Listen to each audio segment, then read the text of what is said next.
What is up, creatives? Hope you guys are having a good day, a good week. I wanted to show you guys something. We're here in Photoshop again, and I wanted to give you a quick training on something that I've been doing a lot of in Photoshop myself. I'm mostly for i5 social media, but also for a lot of my personal work as well. And that is photos like this that you see here, where you can put an object in front of a text or text behind an object. I've been seeing that around a lot on different pages, and I really want to learn how to do it. And so once I learned, I kind of can't stop. And so I love that effect. I think it looks awesome. And it's really eye-catching too. I've actually seen a lot of different comments from other people that really like that look. So I wanted to show you guys how to do that today. What I'm going to do is I'm going to give you guys a couple photos to work with, and I'll send you all a link so you can download the photos and work with me in Photoshop. So yeah, we'll get going. So all I did was just open this photo here in Photoshop. If you want to know how to open it fast, you can right click and then say open with Photoshop. So what I'm going to do is I'm going to click my type tool right here as we get started, and I'm just going to write impact the world. Impact the world. Cool. So I'm going to highlight that and enlarge it a little bit. And the text or the font that I'm using is Proxima Nova. I can use a different font though that everyone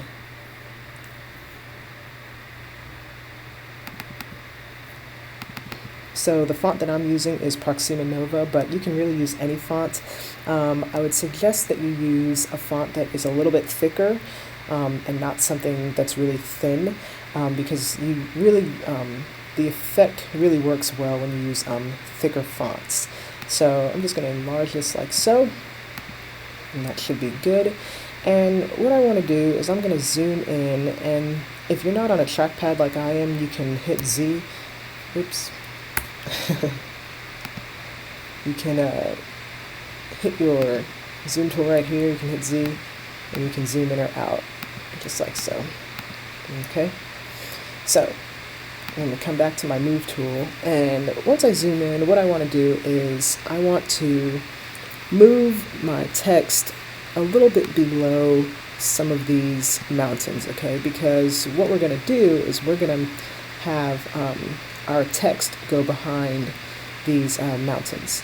So I want to make sure that they're at least sitting a little bit below them, not on top, but just about there, as you can see the shadow there. Okay, so, okay, cool. So we got that done. The next thing that we're going to do is, after I zoom out, I'm going to duplicate my photo layer. Okay, so I'm going to come to background, and I'm going to right click, and then I'm going to hit duplicate layer. Okay. And after that, I want to put my text in the middle of my two duplicated layers, okay? Because this is what we're going to be manipulating, okay? So I want to make sure that whatever I am putting the effect on is in between my two duplicated layers. Okay, so once I do that, you'll notice that it disappears, but that's okay. All you gotta do is click this top one, your top layer here, and I'm gonna hit the little eyeball so I can see it again. Okay, so this will help us see what we're doing when we go to make that effect. Okay, the next thing that we're gonna do, this is where the fun part comes in, is I'm gonna come over here and click a masking tool. So the masking tool that I'm gonna use is the polygonal lasso tool, like so. If you can't find it, you can always go up to the help bar and type it in. I have to do that all the time for other effects that I don't know where they are. So it's all good. So what I'm going to do is I'm going to zoom in like all the way in so I can really see what I'm doing. And I'm going to start cutting the part of the letter that I don't want to see. And I want to make sure that I move in the direction of the photo. So see how these mountains are kind of going down? I want to make sure that I'm moving down like that in the direction, okay? Like so. And I'm just going to make a nice square, not a square, but a nice shape around the letter. I'm going to click the end, and you'll start to see those little moving ants, okay? So that means you have made your first shape. Now before I go on, you want to make sure that if you come up to your top left, that this is selected right here, not this one, not the single square, but add to selection. You want to make add to selection is selected because we're going to be making multiple moves, okay, multiple selections. So I'm going to come over to my M and do the same thing, like this, and click there, okay. Now a lot of times with letters like M's or A's or W's, I don't typically make a mask around both sides. I only make them around one side. I think they come out a lot nicer looking that way. Okay, so we have our P. Do that here, do the same thing. And click. So you want to make sure that you don't touch any other part of the letter. So see, I got a little bit too close there, but that's okay. You want to make sure that you put your shape around only the parts around that you don't want to see. Okay.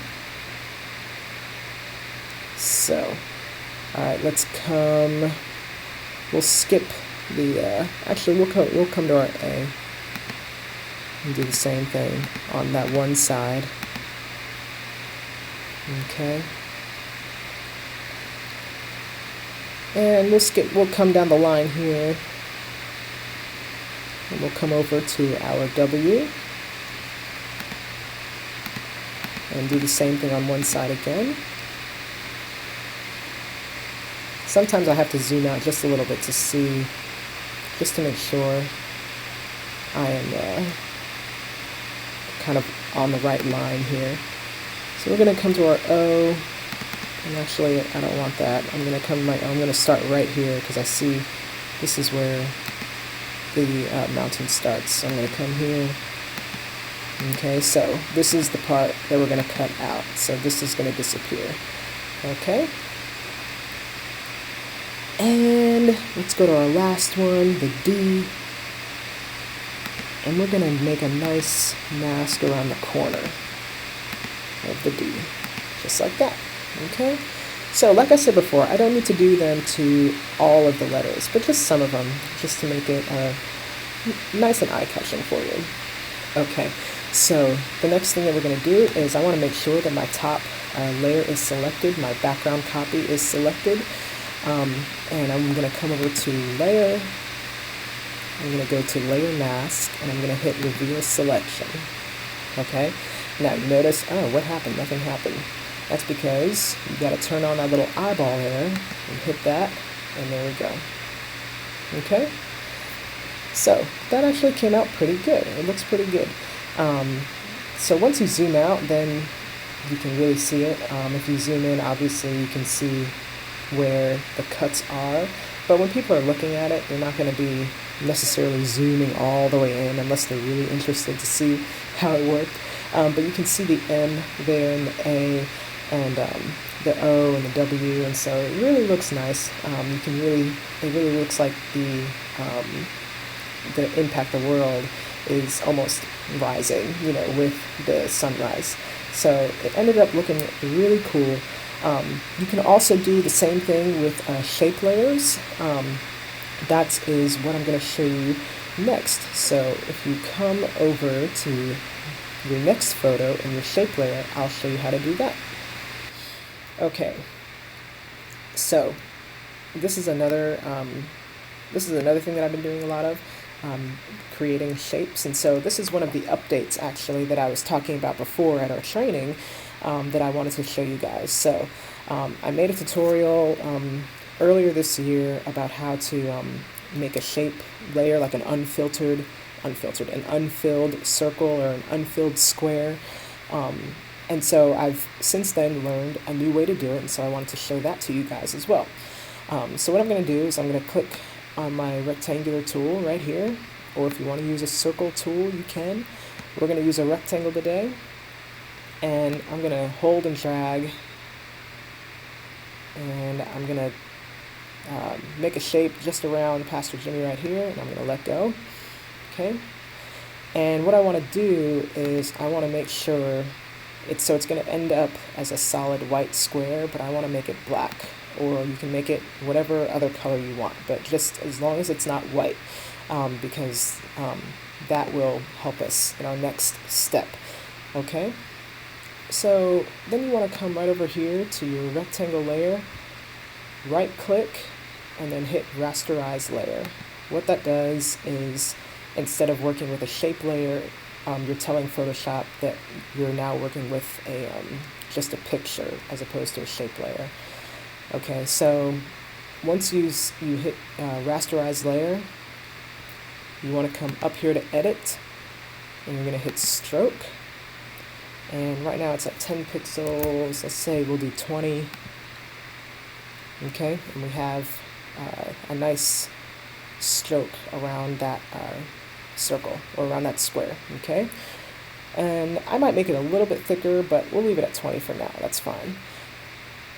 After that, I'm going to come to my magic eraser tool. This is really easy, so once you guys get this, you'll be able to do this all the time. My magic eraser tool, and I'm just going to click inside, and boom, there we go. And that way to make shapes, unfilled shapes, is a lot easier than the way that I was doing it before. So unfortunately, there's no. It's still a little process to do, but that's really the only and easiest way to do that. And if I wanted to do the same thing, like say I wanted to put Pastor Jimmy in front of that square there, I can do the same thing, which I just showed you. I can duplicate the background layer, right? And since now I'm working with the shape, I'm going to move that in between the two picture layers, okay?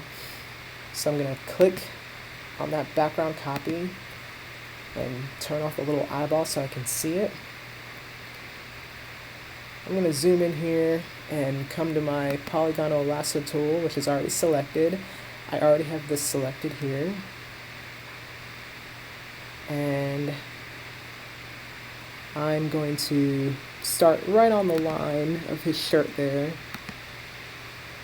and come all the way down here, right to the edge of his sleeve, and then come all the way back. Okay? Now I can come up to Layer, Layer Mask, and Reveal Selection, and zoom out a little bit, and I can turn this back on, and there we go. Okay? So now it just looks a lot more sophisticated, looks a lot more cool, and then you can write your text in there, you know, life app, da-da-da-da-da-da. Write your text, and it looks like he's like spewing out the words right there. So yeah, that's another way to do that. So I hope this tutorial helped. I hope that update helped you guys in terms of making shape layers in Photoshop. This is something, like I said, you can do on your own. Like there are many different apps, including Canva, that allow you to create your own social media posts and create your own graphics. But if you know how to do little things like this, you can make things on your own and make them look really cool and just really customized. And it's a lot more edifying too, because then you can say, hey, I made this by myself. So I hope this helps, and I hope to see you guys soon. Please let me know if you guys have any questions.